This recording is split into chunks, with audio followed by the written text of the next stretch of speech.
Valor Service Dogs is an organization to help wounded veterans with the help of PTSD service dogs. And joining me with more and how you can also help is Carol Lansford, along with a special guest. And this may be my most difficult segment I have ever had to do. I want a pet. I can't pet, which is part of the service dogs, which is part of the message that we want to help spread today. But first, Carol, let's rewind. Let's talk about how you founded this organization. And in talking with you, I can really tell it's now your passion. So I got my bachelor's degree in psychology with an emphasis in animal learning. And from there, I moved to the Bahamas and I trained dolphins and sea lions. And after a little bit, I realized I had to come back to the real world.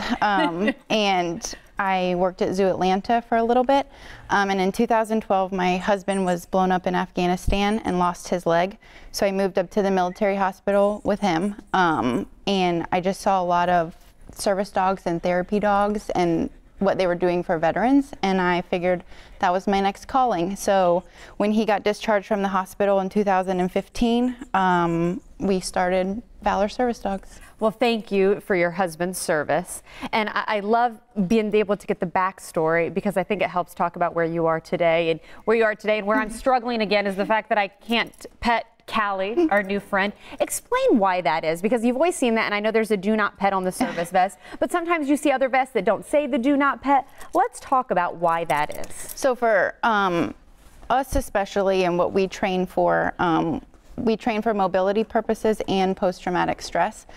With post-traumatic stress, we teach the dogs to kind of identify stress cues that a person might be giving off that they're not even aware that they're doing.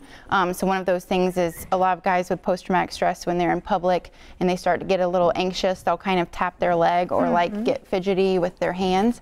And we teach the dogs to watch for those cues and interrupt that emotion by kind of nudging you or tapping your leg, and it kind of brings you back to reality and lets you work through it. So if the dogs were used to being pet by strangers and anybody that came up to them, they would be looking for someone else to pet them. And we need the dog to just focus just on their handler. So what we want the dogs to learn is that everyone else is boring and useless, and only their handler matters, so that they never miss a cue. I'm so glad you explained that. Only the handler matters. And of course, your organization matters, though, because you are able to place these dogs. We're taking a look right there of a veteran with his PTSD service dog. Let's talk about your organization and how you're able to make these matches that mean so much to these veterans. So we have a social worker on our board who worked at Walter Reed, the military hospital, for about 20 years, working with combat wounded veterans, and she does all of our intake for veterans that are applying for dogs. She interviews them, their providers, and then once they are approved, they work with me and we go over what exactly they would need their dog to do.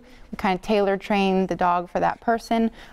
That dog that you're seeing with his veteran was a Navy Special Operations, and he is now paralyzed, and so his dog pulls his wheelchair, opens doors, picks things up if he drops them.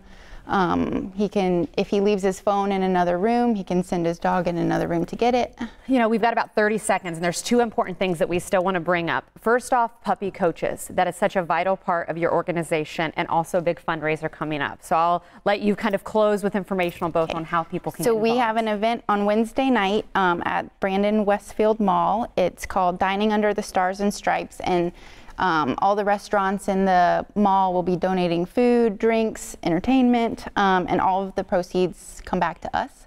And then a lot of our puppy coaches, who are the puppy raisers, they volunteer. They raise a dog for about a year and a half.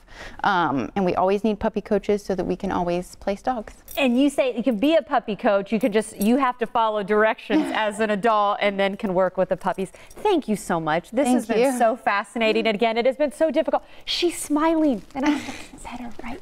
Look at that eyes. Oh, go ahead and get involved again. She shared the details of that important event. Carol, thank you so much. Thank you. Come back and see us, okay? Thank you.